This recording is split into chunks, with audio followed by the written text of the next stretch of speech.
Reporter Global melaporkan, kuasa hukum Pia Farida Darmayanti, ahli waris, mempertahankan atas eksekusi tanah dan rumahnya peninggalan orang tua.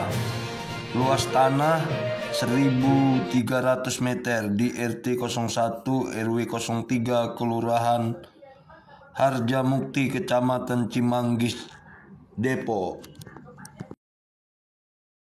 Sampai saat ini Edi Supriyadi ini, sekali lagi kami tegaskan, dia tidak pernah bertempat tinggal di sini, tidak memiliki identitas KTP warga sini, tidak pernah berdomisili di sini.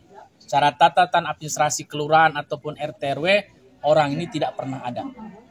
Tapi tiba-tiba surat ini sudah beralih atas nama dia, yang kami duga mereka menggunakan tangan-tangan kanannya, rekan-rekannya, kawan-kawannya semua untuk melakukan rekayasa. Yang pertama, yang kami indikasikan, mereka mengambil surat dari kantor notaris yang sudah dititipkan klien kami tanpa izin. Itu terjadi tahun 2012. Selang beberapa lama, kami mengkonfirmasi ternyata diambil oleh saudara Peti.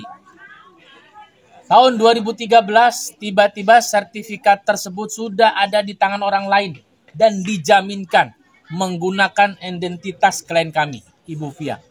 KTP-nya dipalsu, identitasnya, tanda tangannya dipalsu. Jadi sudah beralih kepada orang lain, tiba-tiba ada figur lagi yang seolah-olah mau membeli.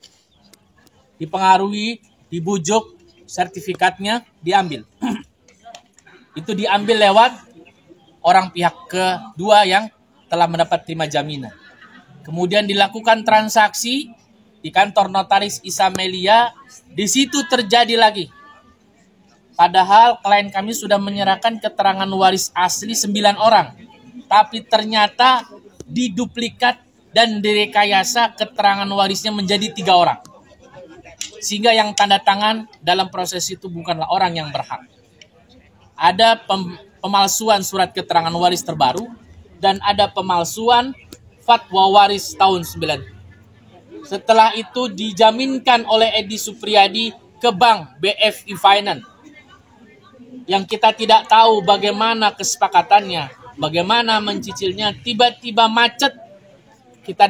Kita tidak pernah tahu ada kabar berita, tidak ada pernah dapat teguran. SP1, SP2 sampai SP3 kita tidak pernah tahu karena memang Edi Supriyadi tidak pernah tinggal di sini. Sampai aset ini disita, sampai aset ini masuk lelang, kami tidak pernah tahu.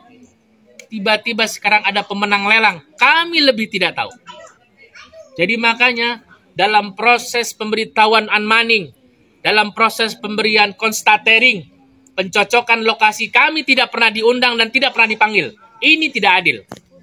Karena seharusnya pengadilan ketika pengecekan di lokasi, di rumah ini ada penghuninya, ada manusianya, ada namanya, identitasnya jelas.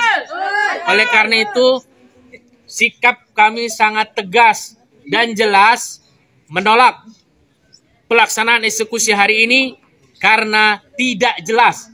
Dan orang yang tereksekusi tidak pernah ada. Demikian pernyataan sikap kami dari kantor hukum dan klien kami.